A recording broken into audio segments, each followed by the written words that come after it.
জয় শ্রীকৃষ্ণ। রাধে রাধে। সকল কৃষ্ণ প্রেমীগণ ভক্তগণকে জানাই আমার শ্রদ্ধাপূর্ণ প্রণাম। আজ 21শে আষাঢ় 6 জুলাই শনিবার। প্রতিদিনের মতো আজও সন্ধ্যাবেলা পাঠ করতে বসলাম। আজ আমি শ্রীমদ্ ভাগবত গীতা পাঠ করব। আজকের এই পবিত্র গীতা পাঠ সকল কৃষ্ণপ্রেমী ভক্তগণ, বৃন্দগণ, বন্ধুগণ অবশ্যই শুনুন এবং ভক্তির মার্গে এগিয়ে চলুন। ভক্তিতেই শান্তি, ভক্তিতেই মুক্তি। আজ আমি পাঠ করব কর্তব্য সম্পর্কিত বিশেষ কথা। হিন্দু সংস্কৃতির একমাত্র উদ্দেশ্য হচ্ছে মানুষের কল্যাণ করা। সেই উদ্দেশ্যেই ব্রহ্মা সৃষ্টির আদিতে সকল মনুষ্যকে নিঃস্বার্থভাবে নিজ নিজ কর্তব্যের দ্বারা একে অপরকে সুখী করার নির্দেশ দিয়েছেন।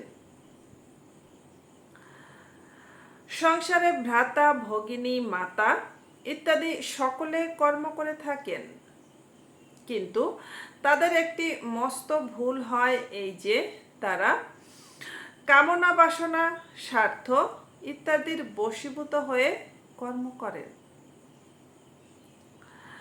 সুতরাং লৌকিক বা পরলৌকিক কোনো লাভই তাদের হয় না, বরং ক্ষতি হয়।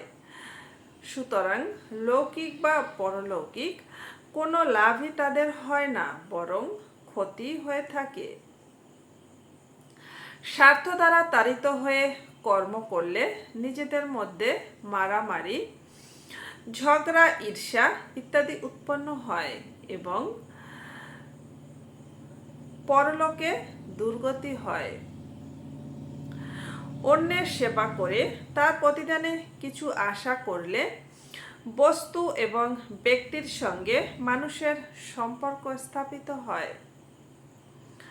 যে কোনো কর্মের সঙ্গেই স্বার্থ সম্পর্ক যুক্ত হলে সেই কর্ম তুচ্ছ এবং বন্ধনকারক হয়ে দাঁড়ায়। যে কোনো কর্মের সঙ্গেই স্বার্থ সম্পর্ক যুক্ত হলে সেই কর্ম তুচ্ছ এবং বন্ধনকারক হয়ে দাঁড়ায়। স্বার্থপর ব্যক্তিকে জগতের কেউই ভালো বলে না। যে কেবল চায় তাকে কেউ বেশি দিতে চায় না। প্রায়শ এরূপ দেখা যায় যে যে গৃহে কোনো ভোগী বা রাগী ব্যক্তি থাকলে বস্তুগুলি তার অলক্ষ্যে রাখা হয়।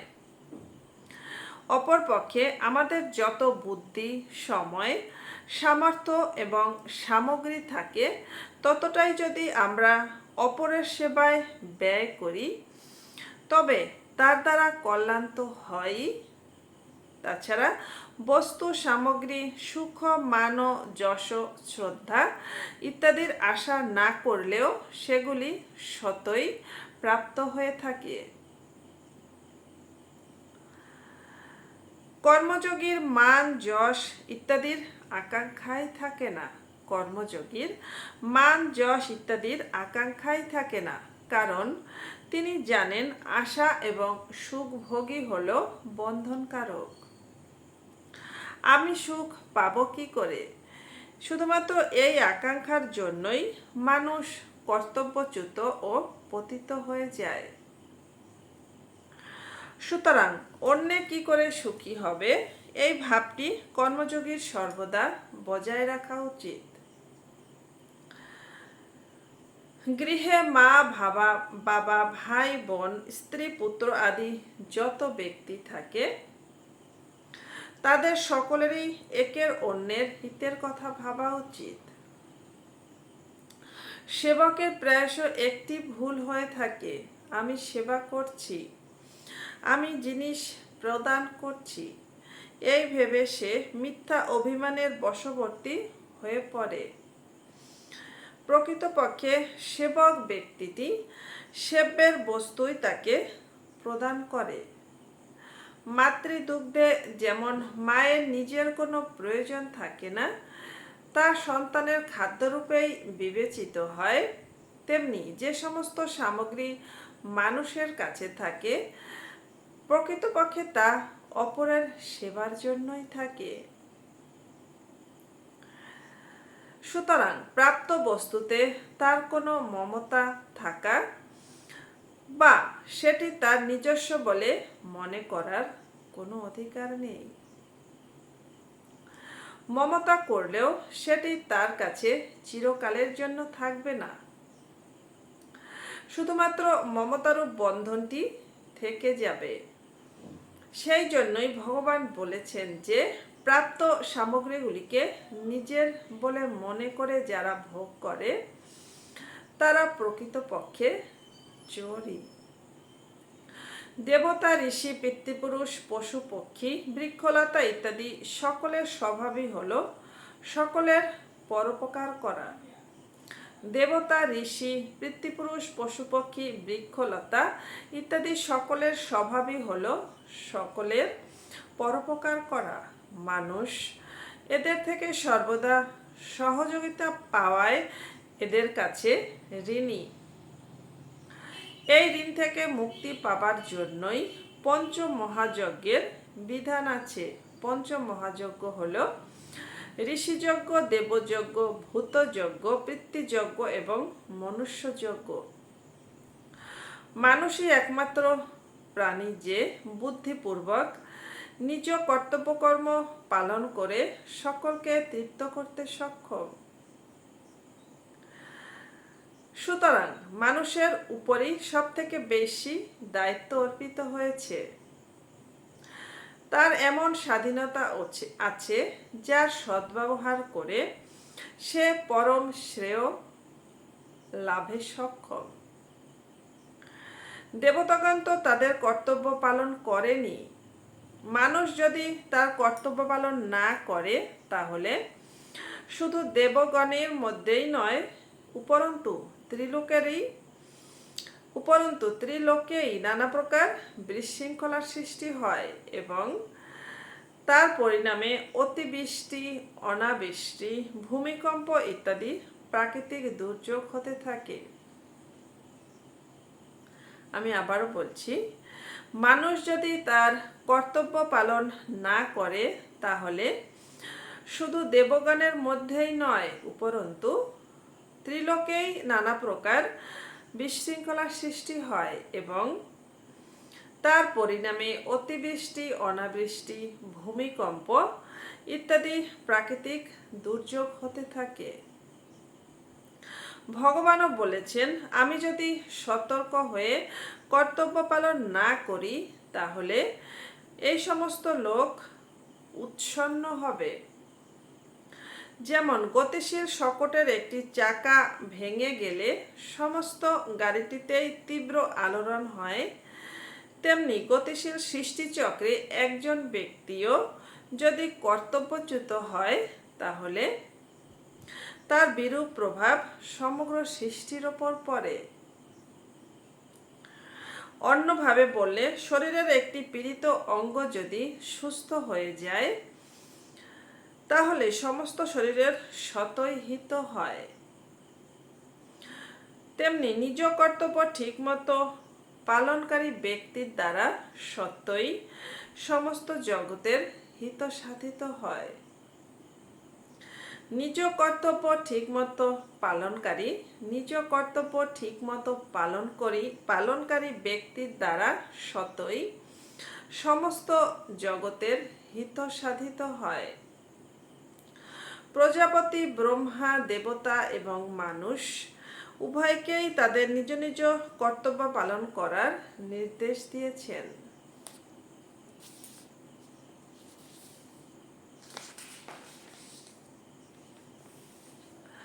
দেবতাগণ মর্যাদা সহকারে আচরণ করে থাকেন। কেবলমাত্র মানুষই নিজ নির্বুদ্ধিতার দোষে মর্যাদা নষ্ট করে, কারণ অপরের সেবার জন্য যে সমস্ত সামগ্রী সে পায় সে সেগুলিকে নিজের মনে করে অধিকার করে বসে।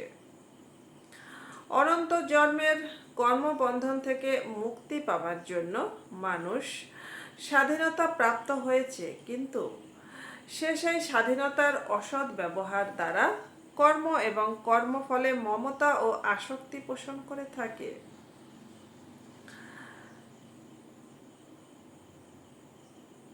তার ফলে তার নতুন কর্মবন্ধন উৎপন্ন হয় ও সে তাতে আবদ্ধ হয়ে পড়ে এবং পরবর্তী অনেক জন্মের জন্য দুঃখ ভোগের রাস্তা তৈরি হয়ে থাকে। সুতরাং মানুষের উচিত সে যা কিছু বস্তু প্রাপ্ত হয় তার দ্বারা ত্রিজগতের সেবা করে, অর্থাৎ সেই সামগ্রীগুলি ভগবান, দেবতা, ঋষি, পিতৃপুরুষ, মানুষ ইত্যাদি সমস্ত প্রাণীর সেবায় নিয়োজিত করা। প্রাপ্ত বস্তু সামগ্রী সবই যদি অপরের সেবায় নিযুক্ত করা হয় তাহলে কর্মযোগীর জীবন কিভাবে নির্বাহ হবে? এর সমাধান প্রকৃতপক্ষে শরীরের সঙ্গে নিজ একাত্মতা বোধ করলে, অর্থাৎ শরীরকে স্বরূপ মনে করলে এই প্রশ্ন জাগে, কিন্তু কর্মযোগী শরীরের সঙ্গে নিজের কোনো সম্পর্ক মেনে নেন না, বরং সেটি জগতের এবং জগতের জন্যই মনে করে জগৎ সংসারের সেবাতে নিযুক্ত করেন। তার দৃষ্টি থাকে অবিনাশী স্বরূপের দিকে, বিনাশীল শরীরের প্রতি নয়। যার লক্ষ্য থাকে শরীরের দিকে তারই মনে এইরূপ প্রশ্ন উদিত হয় যে কর্মযোগীর জীবন কিভাবে নির্বাহ হবে। ভোগেচ্ছা যতক্ষণ থাকে ততক্ষণ বেঁচে থাকার ইচ্ছা এবং মরার ভয় থাকে। কর্মযোগীর ভোগেচ্ছা থাকে না, কারণ তার সমস্ত কর্ম নিজের জন্য না হয়ে অন্যের সেবার্থে হয়ে থাকে। সুতরাং কর্মযোগী তার জীবনের পরোয়া করেন না। তার মনে এই প্রশ্ন আসে না যে তার জীবিকা নির্বাহ হবে কি প্রকারে। প্রকৃতপক্ষে যার অন্তরে জগতে কোনো কিছুর জন্যই প্রয়োজনবোধ থাকে না, জগতেরই তার প্রয়োজন হয়, জগতেরই তাকে প্রয়োজন হয়, তাই তার জীবন নির্বাহের ব্যবস্থা জগৎ নিজেই করে দেয়। যা জীবন পরোপকারে সমর্পিত, এরূপ পশুপক্ষী, কীটপতঙ্গ, বৃক্ষলতা ইত্যাদি সমস্ত সাধারণ প্রাণীর জীবন নির্বাহেরও যখন ব্যবস্থা আছে, তখন শরীরসহ সমস্ত প্রাপ্ত সামগ্রীগুলি যিনি জগতের মঙ্গলার্থে ব্যয় করেন, তার জীবন নির্বাহের কোনো ব্যবস্থা হবে না। এটি কি করে সম্ভব? সবার পালনকর্তা ভগবানের অসীম কৃপায় জীবন নির্বাহের বস্তুর সামগ্রী সমস্ত প্রাণী সমানভাবে পায়। এর প্রত্যক্ষ উদাহরণ সবার সামনেই আছে। মায়ের শরীরে যেখানে শুধুমাত্র রক্তই থাকে, সেখানেও গর্ভের সন্তানের জন্য সুমিষ্ট এবং পুষ্টিকর দুধ আপনিই সৃষ্টি হয়। সুতরাং প্রারব্ধেই মানা হোক বা ভগবত কৃপাই বলা হোক, জীবন নির্বাহের সামগ্রী মানুষ স্বতই পেয়ে যায়। এ বিষয়ে কোনো সন্দেহ, চিন্তা, শোক এবং বিচার করা উচিত নয়। ভগবানের রাজ্যে যখন অনন্ত পাপী এবং নাস্তিক ব্যক্তিরও জীবন নির্বাহ হয়, তখন কর্মযোগীর জীবন নির্বাহে কি বাধা উঠতে পারে? সুতরাং এই প্রশ্ন ওঠাই ভ্রম। হরে কৃষ্ণ। আজ এটুকুই। নমস্কার।